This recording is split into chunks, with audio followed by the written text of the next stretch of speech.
এত কষ্ট আমি মাকে দিলাম, কিন্তু মার কোনো খেদমত আমি করতে পারলাম না, আমার মার ঋণ আমি শোধ করতে পারলাম না।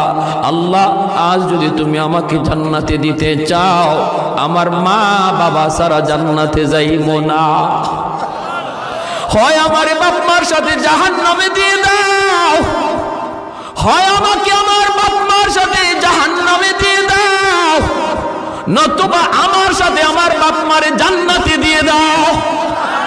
আমি আমার মা বাবা ছাড়া থাকবো না। আল্লাহ, তুমি আমার দুনিয়াতে পাঠাইছো,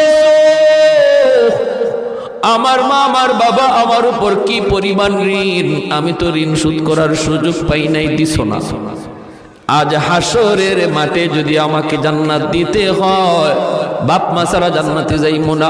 রব্বুল আলামিন তখন বলে, বান্দারে, আমি আল্লাহর আদত হচ্ছে